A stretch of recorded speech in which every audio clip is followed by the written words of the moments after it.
Arise now, ye tarnished, ye dead who yet live. The call of long-lost grace speaks to us all. Where are we dropping, boys?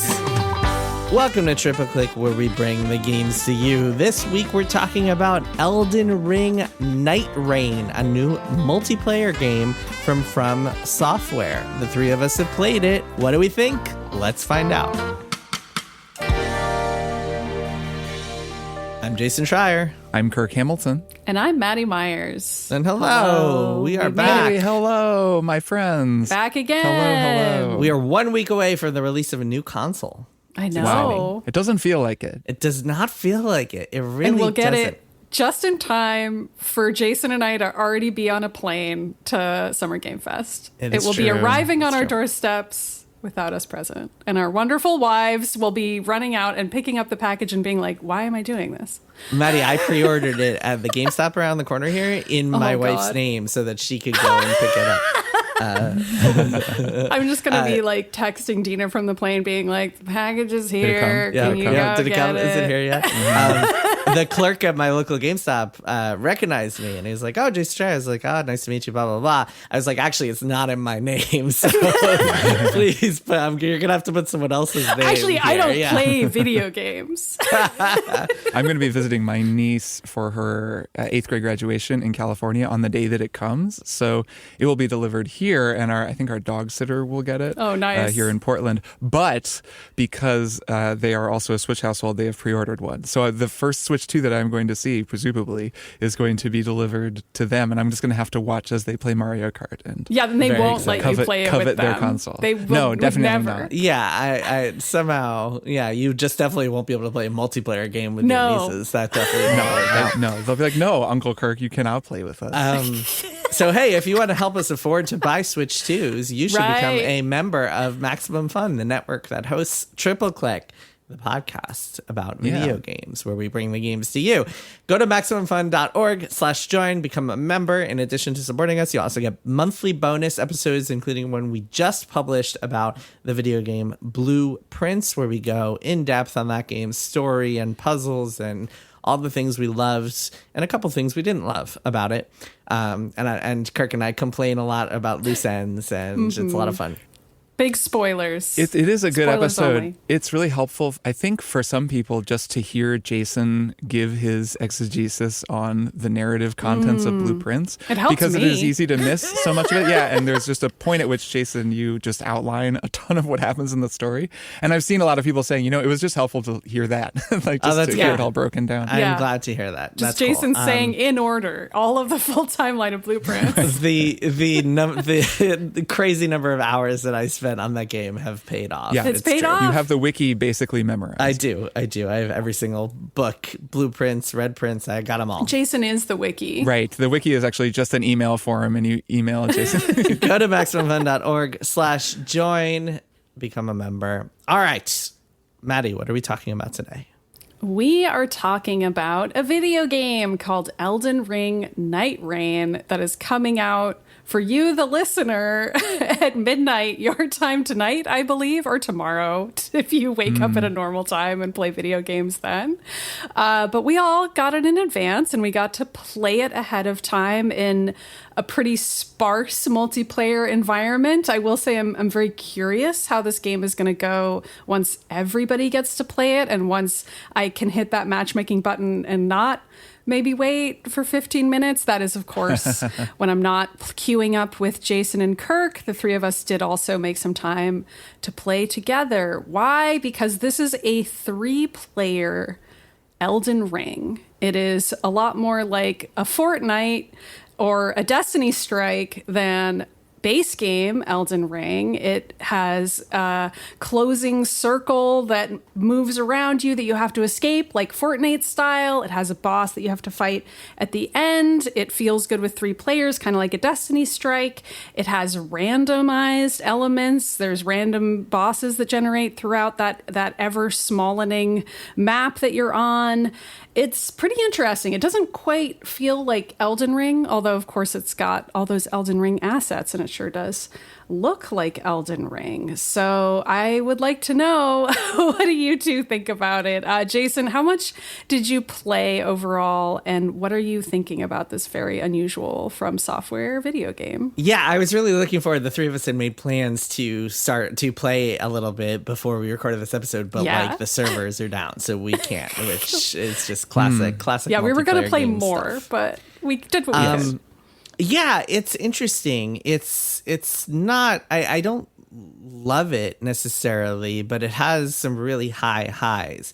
And the three of us playing together, we played 2 full matches together, and I think it actually encapsulated like the ups and downs of this game. The first one, we got screwed, like ran into the super tough boss, like started running out of time, and wound up screwing ourselves and like dying to the first night. The way this game is structured is there are 3 days. At the end of each day, there is a boss, and the third day is like the final boss, and then you're done with the match, and you unlock new bosses and you unlock other stuff as you go.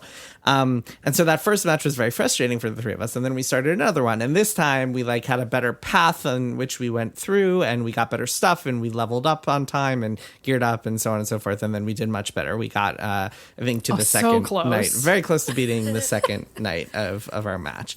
And yeah, I think it does have a little Fortnite, it does have a little Destiny strike to it. But I think the closest comparison I would make is to a rogue where you are kind of where understanding the language of it and understanding how to make a build and how to properly root yourself is the key to success, which can be, there's a really big barrier for entry there because the UI in true From Software style is very unfriendly and obtrusive. And there's a lot of stuff that it doesn't seem to me like there's any way of knowing. So you can just get screwed by random generation. For example, you look at the map and you kind of like look for different, points of interest on your map, which are marked by like little churches or like little ever jails, which you might remember from the main game of Elden Ring. And then an Evergaol, you mean? Yeah, sure, Evergowls. And you can like wind up somewhere where you wind in where you fight a boss that is super appropriate for your level, and you take it down with your team, or you could wind up somewhere where it's an ultra tough mega boss that just immediately destroys you, and you lose a level, and then you're screwed for the rest of the run. So it doesn't really feel well balanced to me in that way, or at the very least, it doesn't feel like I understand it quite yet, and it feels like you have to learn a lot to really start to understand it.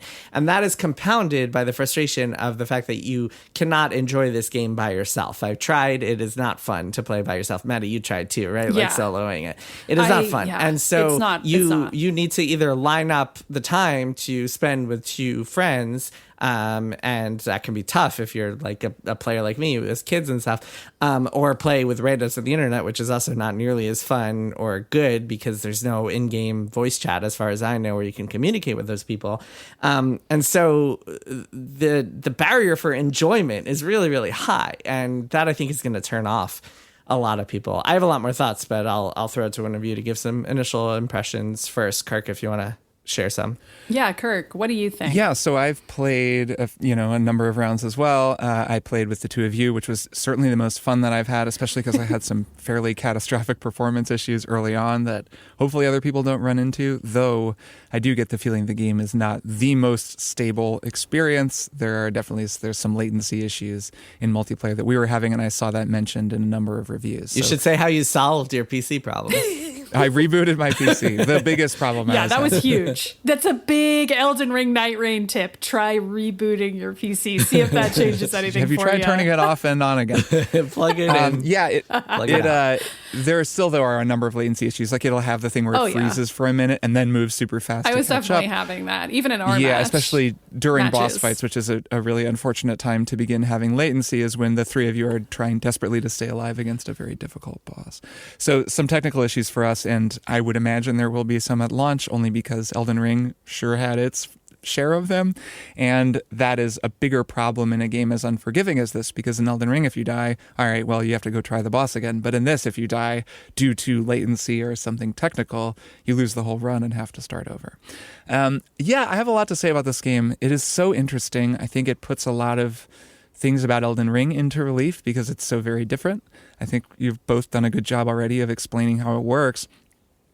I think it's interesting how opaque it is and how much friction there is between me and the version of me that fully understands this game.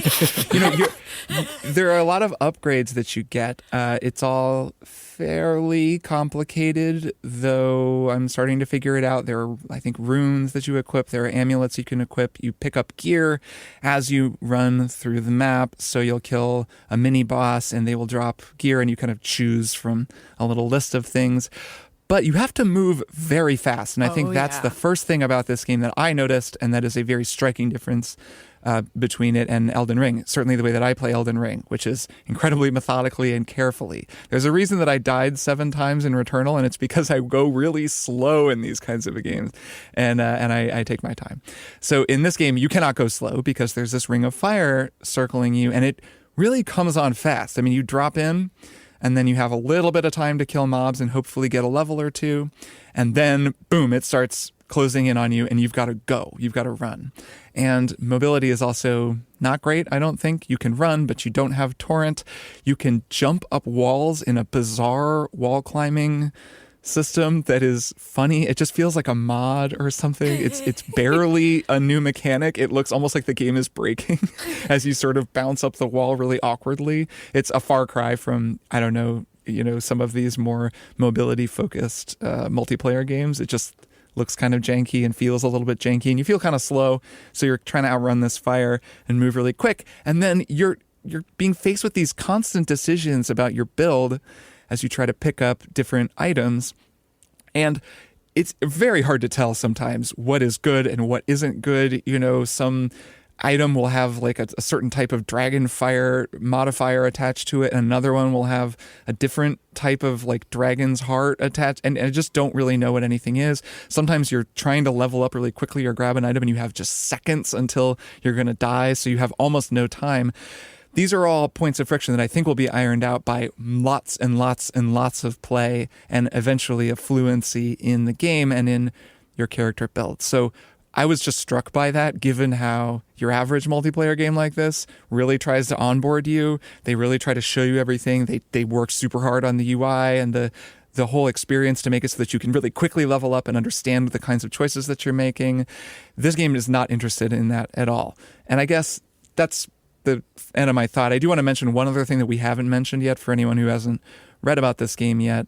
There are character classes in this game, which is also another layer of complexity that is sort of different from Elden Ring, in that you choose from one of, I think, 8 different character classes, and they're all pretty different, and they level up according to their own just preset path. You don't have to choose individual attributes like you would in Elden Ring, which is nice. But you start with just like a very different build, and they all have special abilities. I mostly played as, I'm forgetting what it's called, but it's Wilder. the tutorial. Thank you, the Wilder, who has like a grappling hook that's really cool, so you can fly around the battlefield, and this kind of charged explosion attack.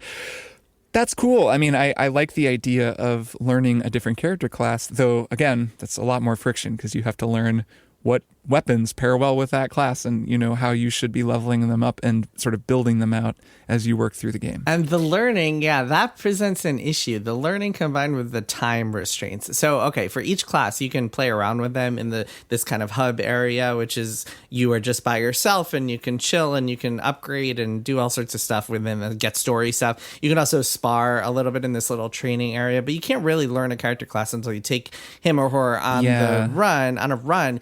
And if you go on a run, it's like a waste of everyone's time if you're just trying to learn things and you're not like actively trying to beat it. And so it's really hard to learn things because like if you're playing with strangers, they might start barreling ahead and you're just like trying to keep up with them and you don't actually learn what you're doing along the way. You're just kind of following them. Whereas if you slow down, either the timer will kill you because the flames circles will get you before you even have much of a chance to explore or like experiment, or like you just won't be able to do it fast enough. It's a very frustrating experience because it feels very poorly paced because of that timer. What if there were just a free play mode?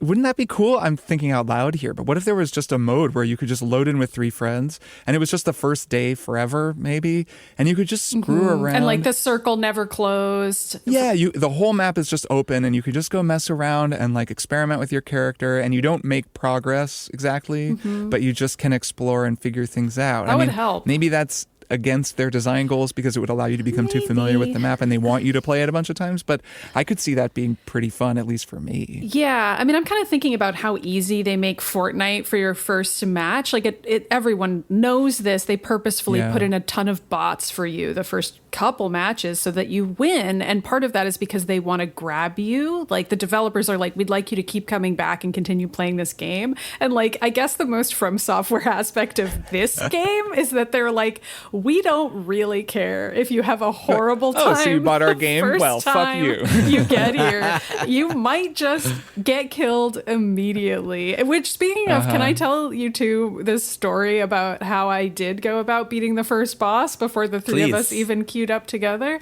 So I did it in my second ever match, and here's how I pulled it off. My first match ever, I died almost immediately, which I think is probably going to be most people's experience with Elden Ring Nightreign.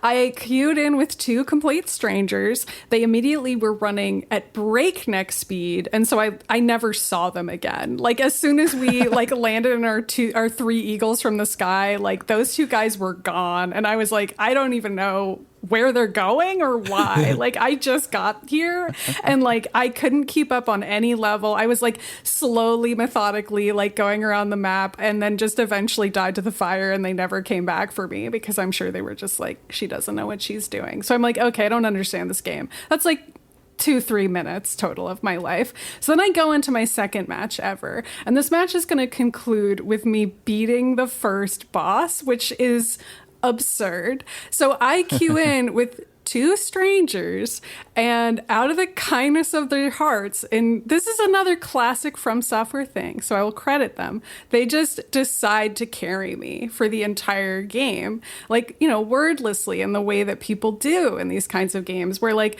I chose a class that I like didn't understand how to use at all. I probably made it to like level 5 by the end of the match, but like I was not helping them. I like didn't know how to use my ultimate attack. I was just hanging back, watching them kill mobs, very slowly learning how to do everything. And like, this was super helpful. Like, just watching what they did, going around with them, seeing everything and how it worked, making it through all 3 days. This is how I finally understood how the game worked, because I had these two people basically showing me how it worked, again, completely wordlessly. We get all the way to the final boss. They're doing all the heavy lifting. I should get no credit for beating this boss. We get to the end of the match.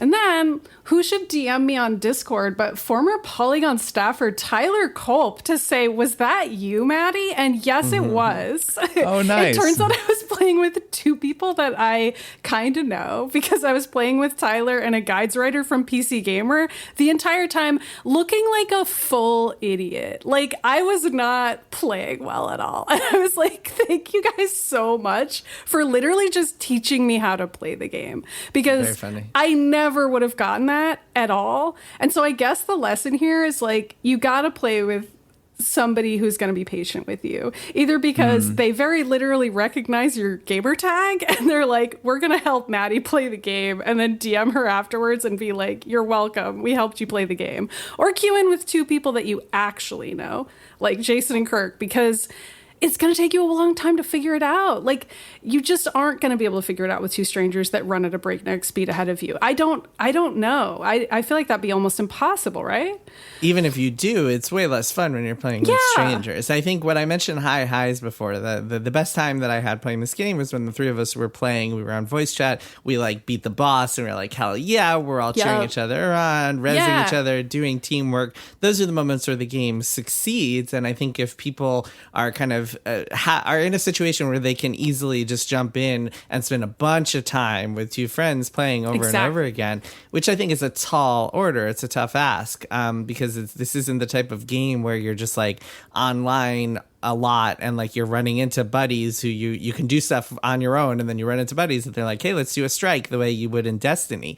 Destiny has such a different rhythm because it's not designed in a match based system. Like in Destiny, you can go in on your own, have stuff to do, tag team with your friends, like do stuff with them if you see them online, et cetera, et cetera. In this, it's like you have to coordinate with your friends to play at a specific time. If you can do that, then also if you have the patience to go through, jump over all those massive barriers of entry, then you can have a really good time with this thing. And we did in bits and pieces as we played. Yeah, I think it's also a real shame this game doesn't have crossplay, just because it so requires you to have friends to play, like to have friends that you're talking to play with, and no crossplay is just a real bummer. The fact that Helldivers 2 had that was so great. I know, and it clearly helped it so much success-wise. Just makes me miss it. To shout out Tyler Culp a little further, he wrote a great review of this game at PC Gamer. I thought there were a few reviews that I thought were helpful, and I'll mention it especially because, the three of us have played some, but we haven't played a ton. And so we're not like the most authoritative on the totality of this experience. One thing that is certainly true, or at least appears to be true, is that the final boss that you fight in each of these rounds is often incredible. I figured for this episode that I should go and just see what they looked like, and just found some screenshots and footage of a couple of those fights, and holy crap, I just saw, just the basics of what's going on, but they're like MMO raid bosses. So I think that's one really cool thing about this game that we should make sure to make clear. You fight bosses throughout this, and a lot of the enemies that you're going to fight, especially early on, the mobs in the world, are Elden Ring bosses that you would have seen in that game. The big bellhead guy, or a giant with a bow standing up on some ramparts, etc. You go down into a sort of dungeon catacomb room and you'll fight any of a number of the bosses that you would fight in those catacombs in Elden Ring. And then later on, there are some Dark Souls bosses that get remixed in, which is kind of cool. It's like drawing from across their different games. But the bosses at the very end of each run, I believe, are all unique, and they're new to this game. And they are crazy. Like, it isn't just they're big and they're hard. They have unique mechanics. They're doing all kinds of wild things where they're summoning team kill super abilities where you have to do a certain amount of damage to stop them. It's really like a raid boss. It's like some of the later Destiny strike bosses that were closer to raid bosses, where you really have to be coordinating with your team. And I can only imagine how fun those are because we didn't get to them as a team. But like you were saying, Jason, I mean, when the three of us were playing and we're all on chat and we're working our way through the world and we're all rezzing each other and working together in a fight, and it's really chaotic but cool, that was incredibly fun. So if you can clear that very high bar of getting with two of your friends and playing, you could have a really, really good time, especially if you already like Elden Ring. Yeah. But it's also, it's very frustrating because unlike a raid boss, it's very easy to get to a point where you can't actually beat it because you haven't done enough stuff in the setup parts of the run to be able to. You haven't gotten good enough gear. You haven't leveled enough. And you're getting punished constantly. If you die in this game and you don't get rezzed by one of your teammates, when you die, you are like crawling around on the ground and your teammate can smash you a bunch of times and that'll res you. But there's a timer, and if you run out of that timer before getting res, you lose a level. You die and you lose a level, and you can really punish yourself by not playing optimally on some of these runs. And maybe once you've played enough, and this is maybe some people have gotten much further than us, and they've gotten to the point where they have everything nailed down and they can just breeze through runs and get to the final boss without a problem. But at least where we are now, the point where the three of us are, it's you can get to a final boss and just be unable to take him down, which is like a very frustrating experience that you don't have in MMO raids, because MMO raids don't require you to go all the way back 45 minutes ago and start a run from the beginning just to take another shot at the boss. And it really sucks to lose progress and feel like you're wasting your time. And in Souls games, it's especially in Elden Ring, you never really feel like you're wasting that much time because you have a save point right outside of a boss, and so you can just keep trying. And if you are making very little progress, you can go elsewhere and level up, etc., etc. In this, because of the time limits and because of the structure of each run, you can really just waste a lot of time, and that's really frustrating for me. Or like lose out on practicing, really. Like you're kind of referring to the run back. back. Like, even if you're literally running back from a save point that's really far away from the boss, we're all familiar with the From Software experience of being like, I'm just trying to get past this really hard thing. I've memorized its attack patterns. I know what it's going to do. I'm just going back and back and back to this one guy until I get past him. Yeah. And like, this game is never going to operate that way. It can't operate that way because that big boss with those really cool, like raid-esque bosses that Kirk was describing, they're always going to be at the end of day 3. And they should be. That's the way the game works. But that means you could get all the way to the end and be like, okay, I've only seen this guy one other time. I hope I can figure it out. And that kind of difficulty is just a super different mindset that, at least for me, has taken some serious adjusting to. And just the overall randomness of every area as well. Because I'm really used to the idea of like, okay, every, From Software game is going to have all the characters in the exact same places as they always were. And every time I reset at a bonfire or site of grace, they're all going to be back exactly where they were before. And in this game, that's like kind of the idea in a certain way. Like there's sites of grace, but like every time you die and like redo an entire match, things are in different spots. If they're bosses, if they're like mini bosses or like bigger enemies, those small guys are still there. And like the chests and vendors are all in the same places. So it's somewhat familiar each time. But there's like just this element of practicing and getting better and better that is just a super different mindset for me. And that's just weird. I mean, I don't know that it's bad, but it is something that I've had to kind of rethink in playing Elden Ring Nightreign. It can be frustrating, especially because your upgrades are also random, and some upgrades are really good and some are not. And so there's an upgrade apparently that makes it so that if you use one of your Estus flasks or whatever they're called in Elden Ring, it heals your whole team. There are some legendary upgrades that are incredible, that can be really game changing, but you're never sure if you're going to get them. And we were talking to someone we were playing about how cool it would be if there was a seed and you could do a seeded run like in Balatro or a lot of these roguelikes where you do a run and then you can just try it again if you fail and maybe it puts an asterisk next to it or you don't get as much progress. It goes kind of back to some of the extra features that this game maybe feels like it's missing. It's a little bit bare bones. There are a lot of cool little details. I like that there's a little story for each character that you're unfolding as you play. They each have a journal that you can read back at their round table hold. I like that. I like that there's some lore implications. There is a whole kind of unique story to this, but it's all pretty pared back. And then the game overall just, I don't know. I know it's not a full-priced game. It feels a little more like a mod for Elden Ring, or maybe something that would have been included as part of the game. Not to say that it should be. Elden Ring was huge. It also had DLC. It's fine. But having it be standalone just makes it feel a little like, okay, there's one thing. And the one thing is very fun if you do it a certain way.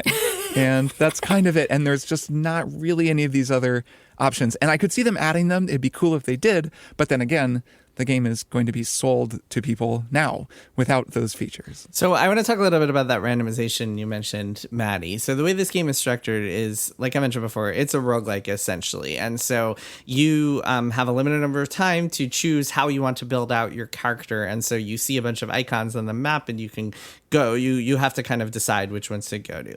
But unlike a lot of roguelikes, which deliberately limit your choices so that you feel like you're making interesting, educated decisions, this game gives you dozens of choices from the get-go, and you'll look around and you'll see all these different interesting things on your map and places that you could go to.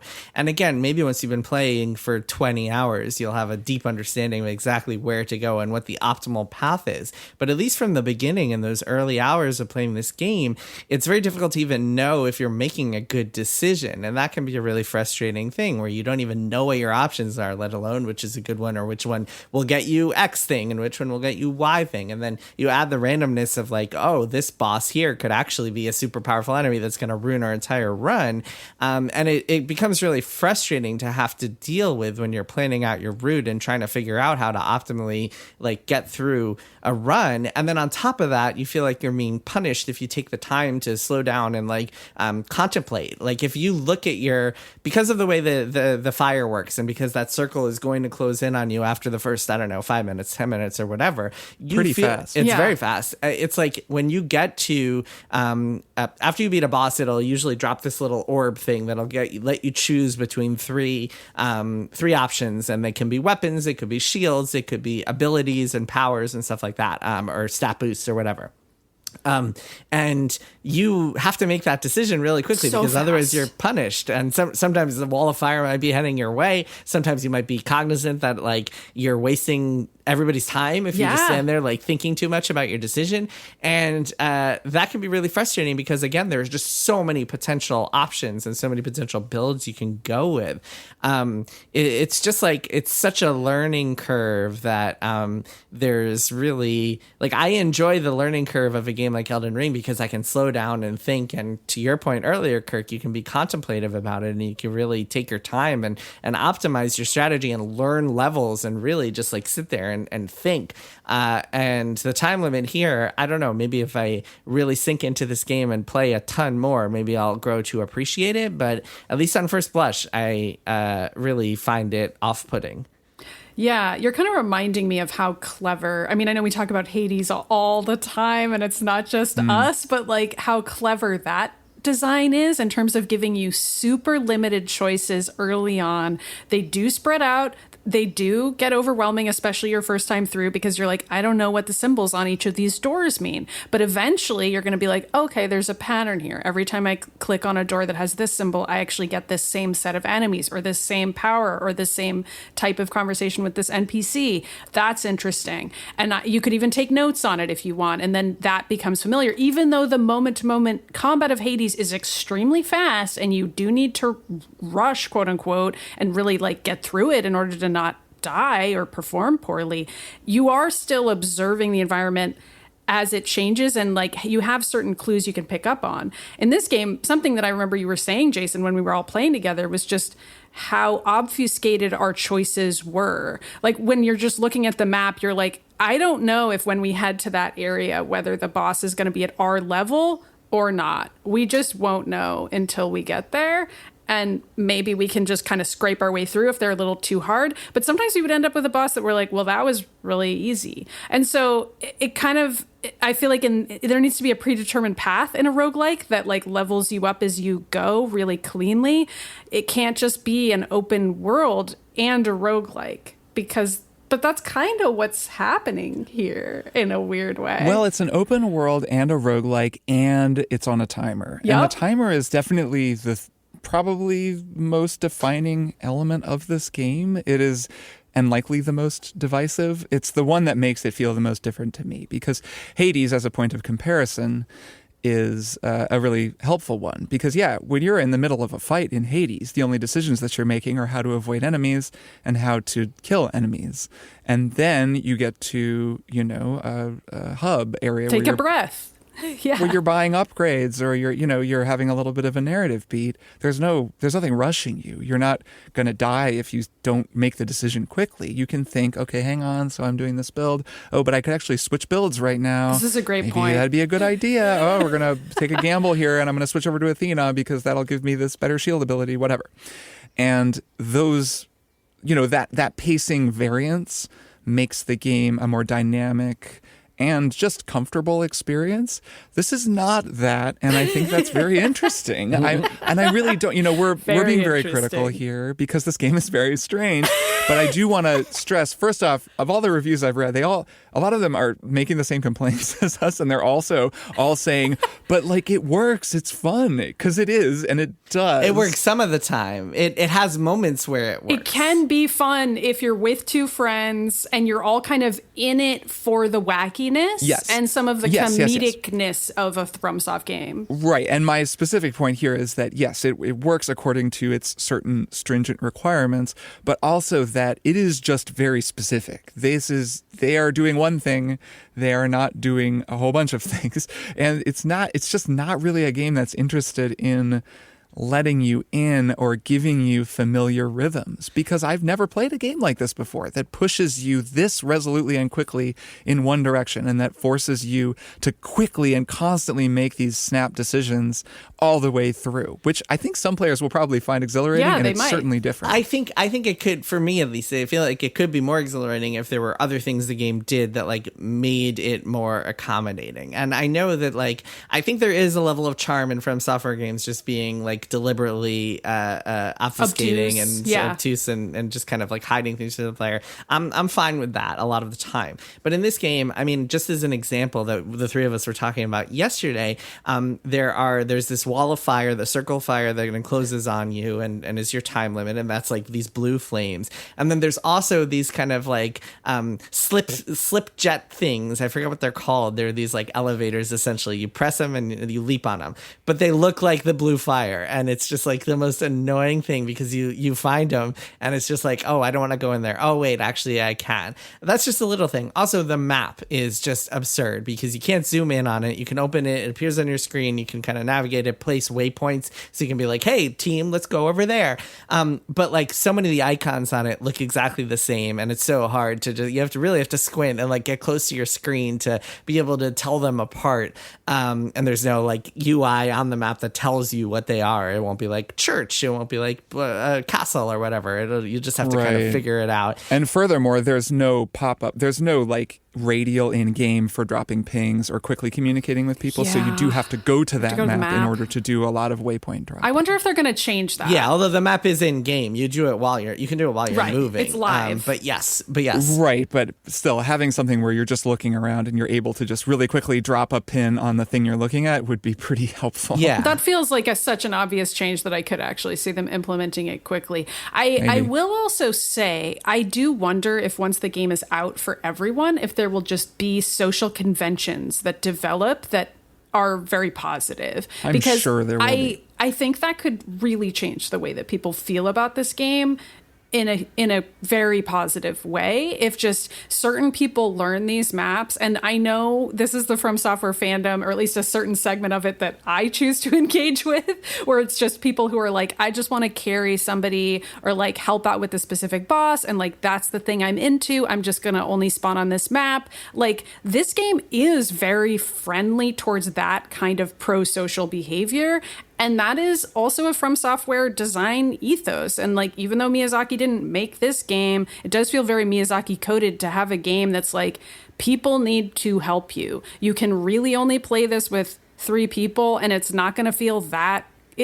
Apparently they're developing a version of it that will work with duos. The developers have said that. That'd be nice. And that would certainly help. I think it would open up the game to more people. But solo, it feels really bad. It's super overwhelming. A lot of the bosses are designed in such a way that they just need a distraction. They need one player to distract them and get aggro so that the other one can hit them in the back. It's not like a normal From Software boss where like you can kind of get away with just fighting it on your own. A lot of the really big bosses here have mobs as well that are attacking you from all sides. This is why it's almost impossible to play solo. I'm sure some of you listeners are extremely good at games and maybe you can pull it off, but it's certainly not designed. Oh, there will be solo freaks that beat the crap out of this game solo, and it'll be amazing. Solo naked runs. I'm really looking forward to this other form of freak, parentheses, complimentary, who enjoys leading people through games and is like, this is actually the best route through all the sites of grace that avoids the encroaching fire, but also gets you like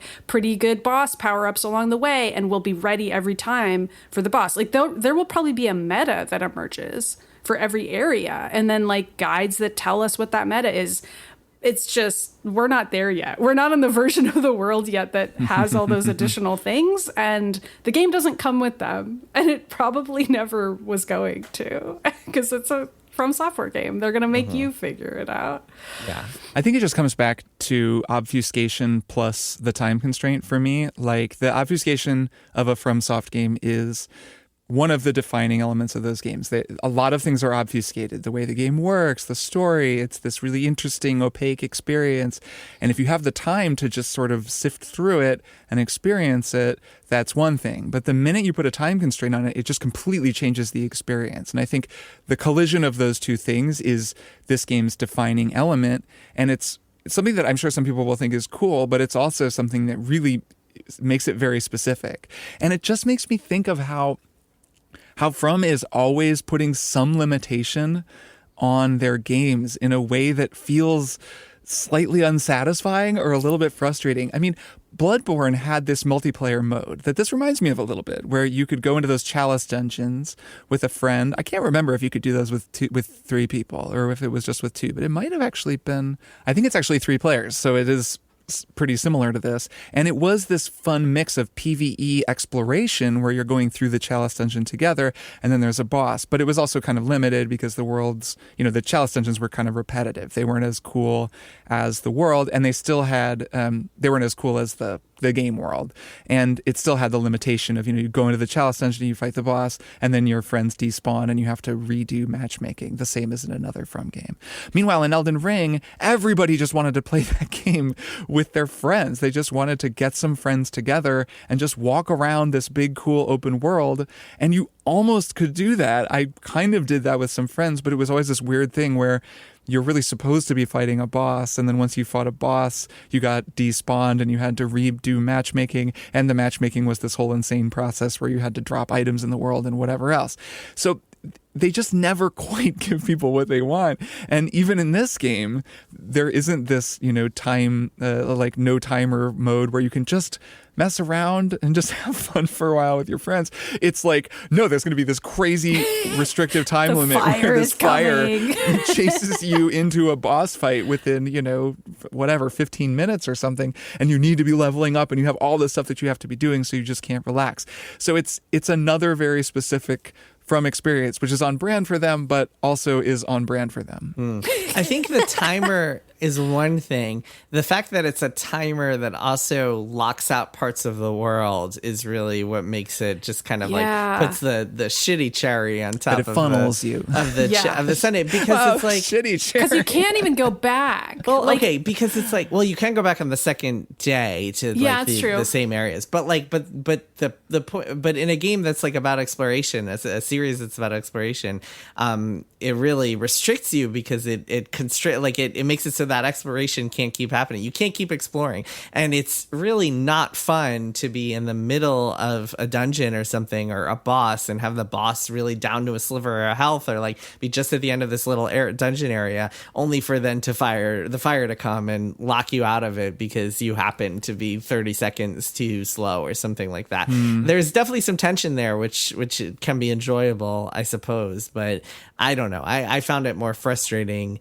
than not in general. And yeah, locking you out of there. Like if there was a time limit, if there's a timer on the top right of your screen and it was like, okay, we have 20 minutes to get through this first phase, I feel like that would almost be more enjoyable than the way it's set up now. And I don't know, even as I say this, I'm kind of 2 minds of it, because it is fun to be like, all right, we got to hustle, we got to bail. There's a fun little tension there. Yeah.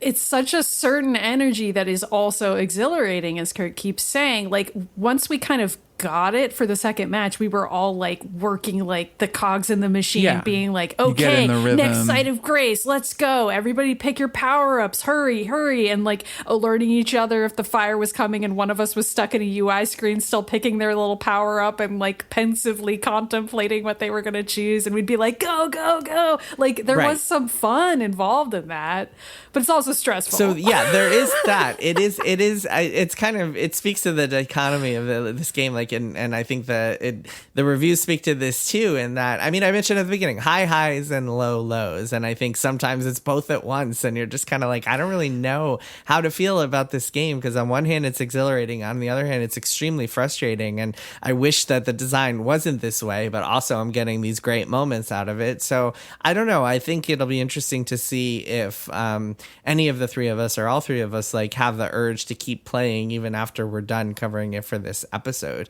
And if we want to keep playing, because I definitely felt like after we were done last night, I was like, oh yeah, hell yeah, I want to play more. Like, let's keep playing. Yeah. And so I'm curious if, without the triple click obligation, if the three of us will feel compelled to keep going. I mean, I could see it, if only because I like have a standing gamer night with Tyler and Nico. So like if they want to play, I do it. But I'm also like, I don't know, because we also have other stuff we like to play. So we'll see. I'll keep the listeners updated if it. So ends up that, I mean, it's interesting. over. We But you mentioned need a standing barriers. gamer night. You need something That's like the thing. We mentioned barriers for entry. One big barrier for entry is the game itself and the opacity and the way it's designed. The other big barrier for entry is having to get two friends and schedule. It's kind of like scheduling D&D night. It's you gotta have this session planned into your schedule, and that might be the barrier. Maybe if I could play more seamlessly, I would jump more into it, but that might be the barrier that makes it so I can't just regularly play this game and keep going with this game. And I imagine that's the case for a lot of people who don't have just a spare couple of hours every night to that they can get together with their friends. And specifically two other people that you regularly play games with. It's not just that you need one or three, because that's not going to work. You need two other people. And on top of that, if you're playing Destiny or something like that, and you're or a World of Warcraft, and you're all right, time for raid night. We're all getting together this Saturday night. It's going to happen. We're making it happen. You are going to get something out of that experience, because you are not going to just fail a run because 30 minutes in you got hit by some bad luck and ran into a boss that wiped your whole party. So I think that adds to the frustration, is that you could block out 2 hours of your night, get two friends together, get past all that, and then still just not have a great time because of the RNG, because of the frustrations of this game, or because of latency and technical issues. So that also kind of takes away some of the incentive to even get together with your friends and pull off a Nightreign session. Yeah, I'll see if I play with the same group of friends that I play Helldivers with. I think I could see I that could working. see it being really fun if they get into it. It's the kind of thing that group of guys might get into. So if they did that, I would play along with them some. And I'll definitely be watching this game. I think a lot of people will probably get something out of just watching YouTubers and Twitch streamers play this game, because it would be really fun to just watch Iron Pineapple or whoever just run through this thing. And I'm sure all of those, FromSoft content creators are going to have a ball with it. So at the very least, people can do that. It doesn't even cost you anything. And that'll probably be a lot of fun. Yeah, that might be a good way to experience the game. I'll just put a button on this conversation by saying this has made me really wonder what Duskbloods is going to be as a game. Now that From Software is entering its multiplayer era, I don't know what to expect anymore. The big question for me is going to be, does Duskbloods have some sort of a time limit? I think now I'm going to be coming from this with that question first and foremost. Yeah, great question, and not one I would have even thought to ask a few months ago. But now I'm realizing that it can completely change everything and make the game feel exhilarating. Let's go with exhilarating. All right, let's take a break, and then we'll be back for one more thing. Hey, Sydney, you're a physician and the co-host of Sawbones, a marital tour of misguided medicine, right? That's true, Justin. Is it true that our medical history podcast is just as good as a visit to your primary care physician? No, Justin, that is absolutely not true. However, our podcast is funny and interesting and a great way to learn about the medical misdeeds of the past, as well as some current, not-so-legit healthcare fads. So you're saying that by listening to our podcast, people will feel better? Sure. And isn't that the same reason that you go to the doctor? Well, you could say that, but... And our podcast is free? Yes, it is free. You heard it here first, folks. Sawbones, marital tour of misguided medicine, right here on Maximum Fun, just as good as going to the doctor. No. Still not just as good as going to the doctor, but pretty good. It's up there. The Flophouse is a podcast where we watch a bad movie and then we talk about it. Guys, how does E.T. poop? Well, he's not that regular, but as he's gotten older. He has two cloacas, one under each arm. No, I was just looking forward to you going through the other ways in which Wild Wild West is historically inaccurate. You know how much movies cost nowadays when you add in your popped corn and your bagel bites and your cheese fritters? You can't go wrong with a Henry Cavill mustache. Here at Henry Cavill Mustaches, the only supplier. The Flophouse. New episodes every Saturday. Find it at MaximumFun.org.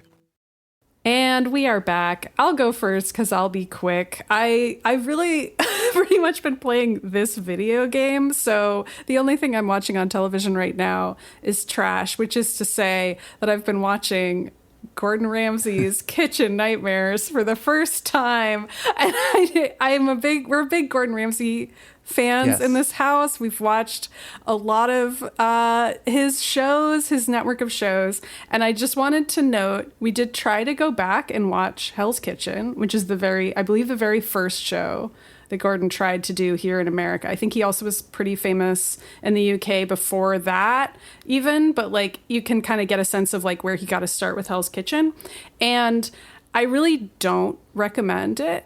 We stopped because it wasn't fun. And because the way that Gordon was mean to people on that show was like unproductive and not as fun to watch. And I think a lot of people who don't like him probably remember that version of his TV persona, where a lot of times he would like insult chefs for the sake of insulting them, kind of seeming to be playing it up for the camera and like being really performative and like just kind of like telling jokes and stuff and like having it not really be about the food or his skills as a chef. And like that's super not interesting to me. And I know that the last time I talked about Gordon Ramsay on this show, some listeners in the Discord were talking about how they like kind of had that sense of his reputation being that. And I was like, that's so interesting because I haven't really seen that. And then I watched Hell's Kitchen and I was like, oh, the man has actually changed his TV persona significantly over the decades. And Kitchen Nightmares is like kind of in the middle of that persona shift where you still get some Gordon who's insulting people purely for the sake of insulting them, but then you also see the start of like compassionate Gordon era where he starts being like, but how do I actually help these people transform their kitchen in a productive way? And those episodes are really great and fascinating and like actually about the food, and he teaches people how to cook, and that stuff is what Dean and I really enjoy. So I will say for anybody else who like is kind of skeptical of him, I think there's like different eras of Gordon that are more palatable. The modern one might not be what you think. He's gotten a lot softer over the years and I think changed into a different kind of guy. But also if you're going to go back in time, I wouldn't go back quite as far as we tried to do. But going back to Kitchen Nightmares, which is 2007 and onward, still pretty good. It's like the start of the new Gordon, and I think is a pretty fun show. Maddy, I've got to say this is the most thought I've ever had about Gordon Ramsay. What can I say? We watch a lot of him in this house. Dina loves to cook, so she has a lot of opinions about cooking shows, and I just like to eat food. That's all I do. And he's a media magnate. I mean, he has like a jillion shows and is really the center of his own. But he also has legitimately good cooking tips. I'm not going to undersell it. Like if you want them, he's got them. Ever since because my sister's family got into MasterChef Junior, and watching that, I was like, oh, okay, so this guy is just playing a variety of different versions of a character on TV. Yes, that's right. MasterChef Junior is like fully extreme on the other side. And it's fascinating. He's really like the most warm and cuddly Gordon figured Ramsay out his series of personas, which is also a skill. Jason, what's your one more thing? Speaking of a series of personas, my one more thing is a TV show called The Rehearsal that just ended its second season. This is a show created and starring the comedian Nathan Fielder. There's a lot of buzz around the first season in 2022. But the premise, in short, is that Nathan Fielder gets anxious about things, and so he creates these elaborate rehearsals to prepare for them in advance, and that could range from social interactions to child raising. And in this season, the theme is airline safety, and Nathan Fielder sets out on this journey for the season of the show to find out why airplanes crash, why pilots don't communicate with each other very well, and if he can find a way to improve that through a series of elaborate rehearsals. And man, this season touches upon a whole lot of things, ranging from this is confusing to me because I've seen some screenshots and they do not indicate. This show gets so crazy. I haven't even watched it. I've only seen the screenshots, and I'm like, how is it about airline safety? But that's ranging what season 1 was like. from breast milk to autism to people who take too long to make a move on potential significant others, and the signals that one sends out when they want someone else to kiss them. But it all culminates in this finale, this season 2 finale that just aired and is one of the most brilliant pieces of television. Really makes the whole season kind of retroactively into one of the most brilliant pieces of television that has ever been aired. It is unhinged. It is simultaneously hilarious and also poignant, and it just says so much and is such a work of art. I really don't want to say anymore, but there's this kind of like I guess structural twist that comes at you. And so if you're considering watching this, you've seen some buzz about it, whatever it is, try not to get spoiled, because it is quite a plot twist, up there with any other TV plot twist I've seen, that comes in the season 2 finale, and it is a banger. It is quite a watch. And the way he ends it is just like so beautiful and brilliant, and God, I mean, there's so much I want to say about it, but I can't without spoiling anything, other than to say you should go watch it. Everybody should go watch it. Season 1 was pretty good, but season 2 especially is just a work of art and should just be watched. It's only 6 episodes. It's on HBO. Just watch all 6 episodes. It'll take you a couple of nights, and it's just worth every minute of it. It's just insane and bonkers and brilliant. Can I just say that I watched it as well, and to underline that, it is unbelievable, and the finale is genuinely an incredible episode of television. It totally rocked my world, and I appreciated that as far-ranging as the season was. You mentioned all of these different things that he's rehearsing. It is also very focused on this one problem, the problem of a subordinate not being able to speak up and question his or her superior. And that is like at the heart of the problem that he's exploring, is that basically the co-pilot has the ability to take the controls away from the pilot if they're questioning the pilot's decision making, and that in a number of crashes that did not happen when it could have. And how do you engineer a system in which the second in command, who is empowered to take control, feels empowered to take control, which is actually a really thorny problem, as explored in the Tony Scott film Crimson Tide, which many of you will probably have seen and will be aware of, but also is, of course, reflected in all manner of parts of our lives, including our government. Hey, it's like if there was an executive branch that was completely running amok, and maybe the other people, the systems of checks and balances that were able to step up and do something and are legally empowered to do so, actually felt like they could, but unfortunately they don't. And as a result, the plane, aka the country, crashes. Anyways. All right. We're getting a little off the rails here. But it is a very cool and focused season, despite how far-ranging it is. There's also a meta layer of that, in that Nathan Fielder, as the pilot of the show, takes it to some pretty extreme directions, and a lot of people could have stopped him at any point and chose not to, including it's true. He keeps trying to put people in that position. Yeah, it's like makes HBO culpable for funding the show and allowing it to happen. I'll just leave it. Also, at he that. takes some fun shots at Paramount. Oh man, it's great. It's such a great season of television. Oh my God, I can't wait for you to watch it, Maddie. Yeah, I'm gonna watch it. It's the map, Kirk. That map, when it's like it's the hardest I've laughed in a long time. Well, it started in Germany, and God. Anyway, Kirk, what's your one more thing? Take us out.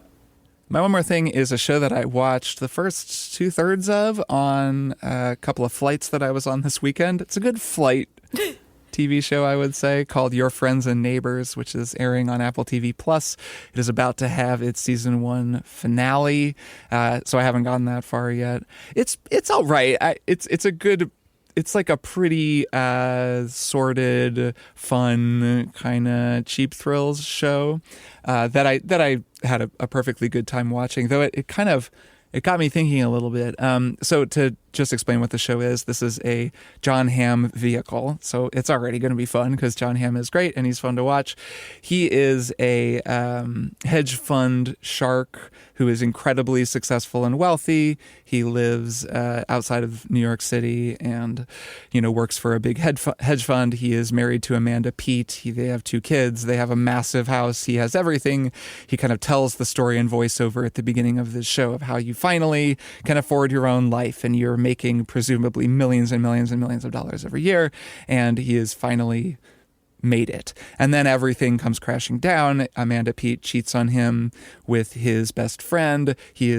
They then are divorced, and he leaves the house, and she lives in their house with his kids. And then at the beginning of the show, he is fired from his hedge fund for what appears to be sexual impropriety, but then turns out to very quickly is revealed to be a kind of a power move where his boss edged him out, using the smokescreen of sexual impropriety just to get him out and get his book and take all of his money.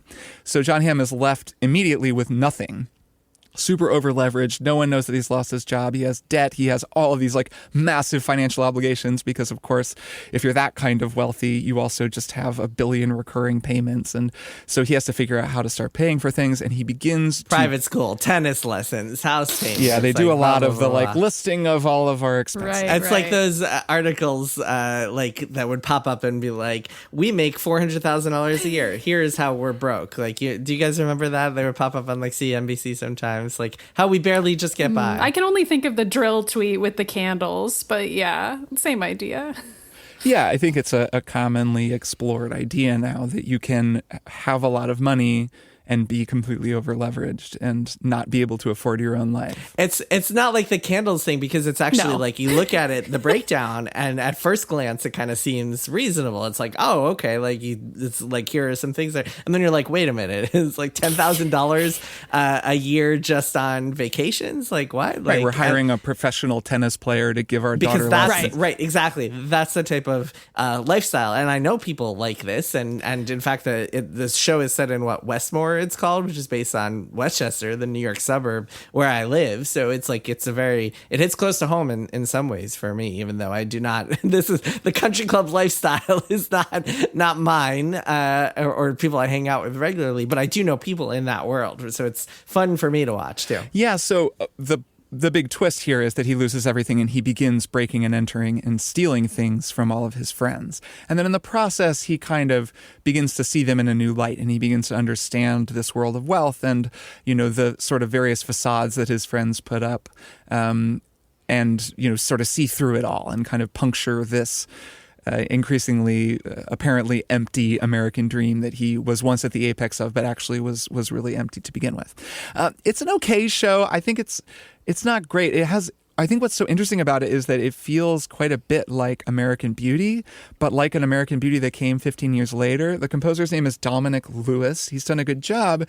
He is really clearly channeling Thomas Newman's score from American Beauty. The first thing you hear during a voiceover, so this is, John Hamm is floating in a pool, and his voiceover is basically, yeah, that's me. You might be wondering how I got here. And the music is like marimbas. It's this cling, cling, cling. And I was like, holy, what is this? Is this actually Thomas Newman doing the score? No, it's Dominic Lewis doing a Thomas Newman impersonation. And it kind of feels like American Beauty, but it's a little bit more just kind of straightforwardly materialist.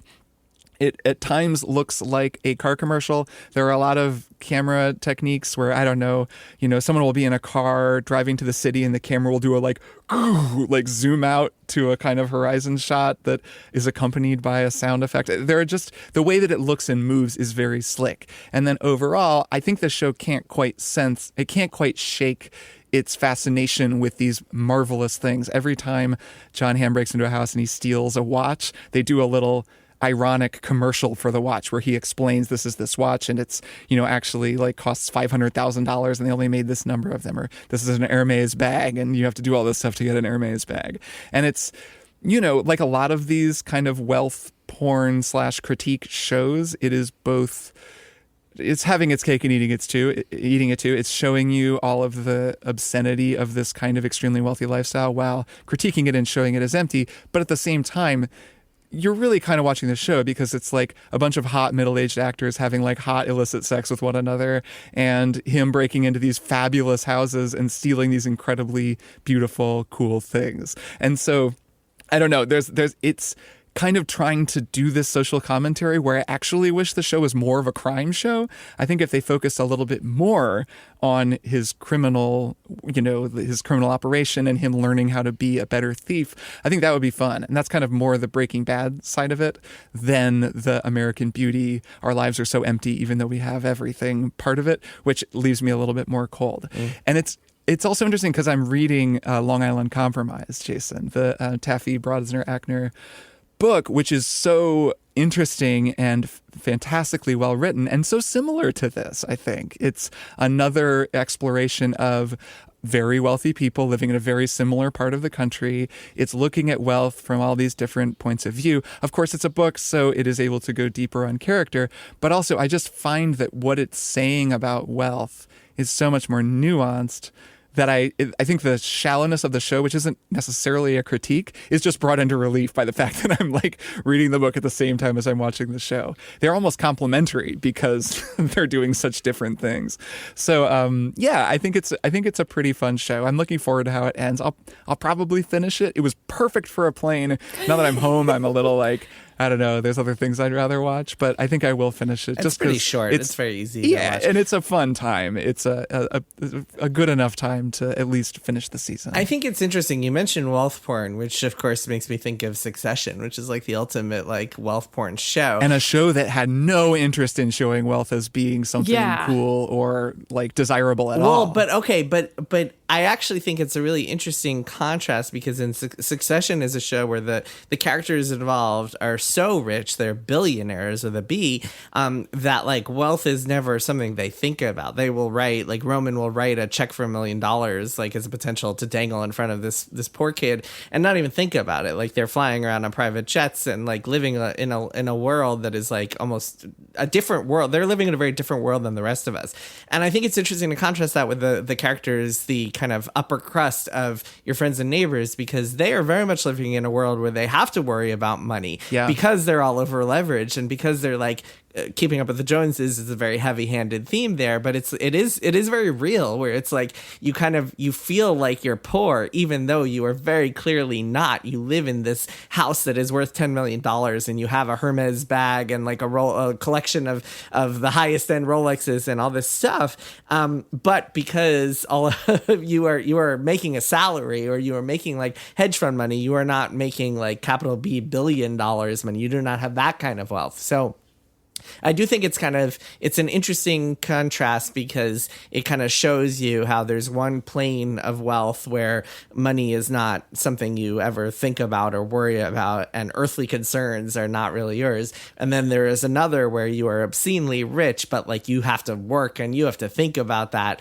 level of wealth. And I think it's interesting to think about sociologically. And then like there are layers below that too, where like some people would see like a doctor or a lawyer as being obscenely wealthy, and they're also like in a different category where they're like also thinking about money. And it's very interesting as an American to live in a world where we have real billionaires that they see us as ants. I mean, put it another way, if we're going to take out the guillotines, there's some layers here. There's some levels here. We need different sizes. We need to figure out who gets it first. Sure. It makes you think about how, like, if you have a net worth of $10,000 and you know someone who has a net worth of $1 million, that's 10 times that. But then you meet someone who has $1 billion and that's add another multiple of 1,000 to that. And even just putting that in perspective. Yeah, it's kind of unfathomable amounts too. Like even trying to imagine how much $1 billion is really hard to do for the human brain. Because there's a point at which money becomes infinite because it compounds on itself. So It actually just stops mattering at all.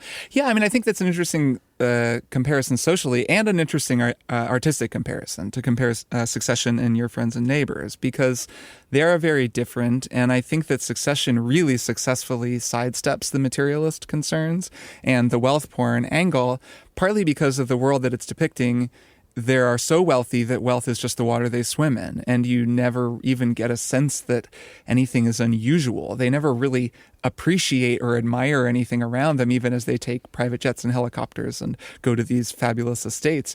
And also they're just miserable horrible people who are just sitting in a room somewhere. They don't have to think about it. Something I appreciate about Long Island Compromise is that it really explores like what it's like to be born poor and then come into wealth, or like what it's like to be born wealthy and what that means for your children and your children's children, and like, do they lose their drive? Those are themes that I think are really interesting, that are just like a totally different world, a much more realistic world than the billionaire class. Right. And I think, Succession does a good job of just not ever fetishizing any of the things that these people are clearly able to afford and just focusing on the characters. I don't know, the tropical islands and the scenery of like some of those vacations. The vistas. Some of the locations are the closest they come, but even then the way they shoot it, the lighting, the staging is so rarely And they fabulous. make sure all the people are miserable even while they're there so that you can be kind of mad at them and be like, what, you were in this beautiful place. Yeah. Right. I mean, and it's really just not doing the kinds of sweeping establishing shots that your friends and neighbors would do, and that a lot of, I would say, maybe lesser works do than Succession, where they just can't resist the drone shot of the fabulous houses and the city skyline and all of that, which is just a little bit, dialing it up in that way. The Long Island Compromise comparison is also very interesting. I think that Long Island Compromise, there are some very similar plot points across the two. There's a renovation that goes horribly wrong in both stories, where you see two different people who have theoretically plenty of money start a renovation, and then the renovation goes wrong in that way that renovations do, and suddenly you're being told by your contractor, oh, well, God, we found, whatever, shale in the backyard, or we found asbestos. It's going to be a lot longer and a lot more money. And then both of these people are realizing, oh, God, this is going to be horrible. Of course, the circumstances in Long Island Compromise are closer to Coop, the main character of Your Friends and Neighbors, circumstances where they have lost their money and no one knows it yet. But there are some just interesting parallels between those two things. And yeah, it really just seems like we're at a time where we are really examining wealth. To bring it all the way back, and this has been a long one more thing, but whatever, it's an interesting one. To bring it all the way back to American Beauty. American Beauty is not really about wealth. It was 1999. It was the end of history. It was that year of Fight Club and The Matrix and all of these films and these works of art that sort of all existed at this odd time where it felt like, to a certain subset of America anyways, history had ended. We'd kind of just figured it all out and we won and it was going to be fine. And now, why are we so sad? Why are we so bored? What's really going on here? Ennui. Yes. And so American Beauty is just, I've got my job, I've got my wife, I have my kid, I've got that life, and I'm so unfulfilled. What the hell? This is, Your Friends and Neighbors is significantly different. It's much more about money. It's much more about having enough and the feeling of precarity that I think has really set in the, whatever it is, 16 years since American Beauty came out. And I do think that that's an interesting evolution of the same type of story. I think it does say something about what's happened to us and how America at least has changed in the intervening years. Yeah, I mean, just one more thought is that like this world that you can wind up in and the trappings of that, and how like you can get to the point where, at least in the show's world, where where losing your job is enough to push you to crime within like a few short weeks or a few short months. And maybe a little bit heightened there, but then again. Sure, but I don't know. I mean, it's like, it's like you should be making, if he was making, I don't know, let's say he was making $1 million a year or $2 million a year or something like that. Anyone normal, like most of the world, would look at that and be like, holy crap, like I would be set up for the rest of my life on 1 year of that salary. That would be a life-changing amount of money. But like it is very realistic and very easy for Americans to fall into this trap where it's like you got to have the private school, you got to have the country club. And once you get into that world and all of your friends are part of that world, it is impossible to just kind of sever from it. You can't tell your kids like, oh, well, lost my job, we got to switch schools, like can't go to tennis lessons anymore. It's really interesting to me because it's very real, and it's like it's very easy to see how people can fall into that trap. Yeah, it is interesting, and I think interesting that it is such an element of this story, and it was so not an element of American Beauty. It just wasn't something that was even mentioned, even as it was about primary breadwinner, or at least one of the two breadwinners of his family, like quitting his job and having this whole blow up and eventually dying. Like the whole financial part of their life just wasn't even really considered. And if anything, it was viewed as, yeah, maybe we'll sell the house and we'll lose all this crap and we'll finally be able to like find ourselves again and have some peace. Yeah, but I mean, I think after the 2008 financial crash, like all media changed on this point, and like precarity just became a theme across the board for even like your rich characters. Well, I mean, look at how wealth disparity has changed in the 15, 16 years. Like all of these things that have happened. Certainly the financial crash was a huge part of it. Whereas like American Beauty era, it was just like, we'll just get another job, which like you could still say now, but it just seemed so plausible then that the character could get one that it would be comical to suggest otherwise. Whereas now it's like, okay, we can believe that John Hamm could be canceled, quote unquote, and it's now impossible for him to ever re-enter the hedge fund arena. He now has only one other choice. Like, that does seem weirdly believable within the extremely tiny, cliquey, high stakes world of the specific millionaires he's a part of. I haven't watched the show. I'm just riffing. Yeah, there's no, he just has like a contract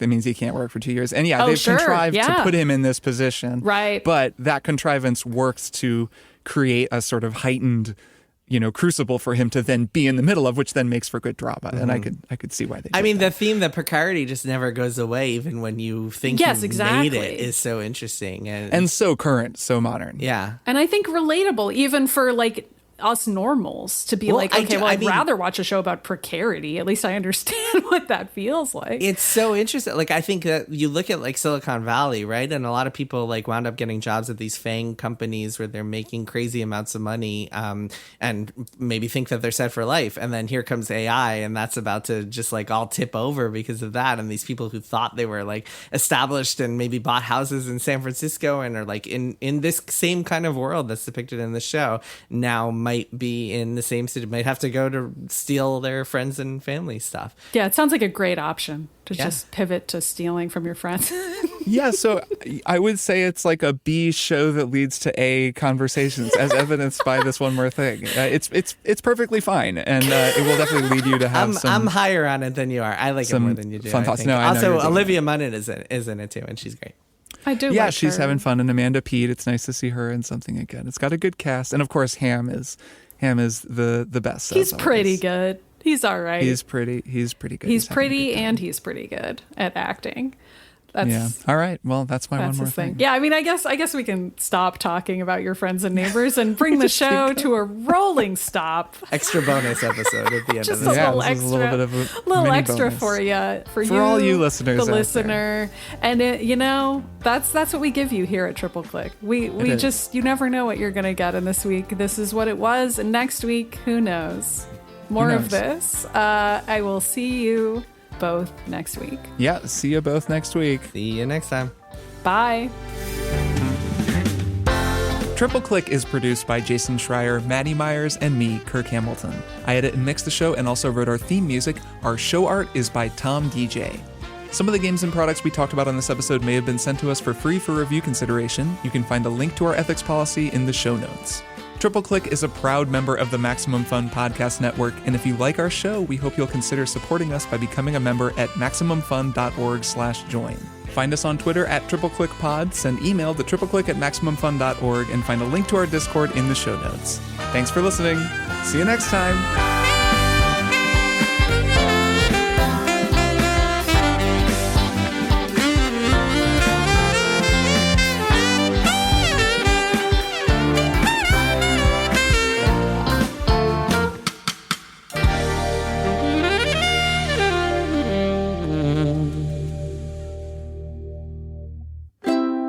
Maximum Fun, a worker-owned network of artist-owned shows. supported Directly by you.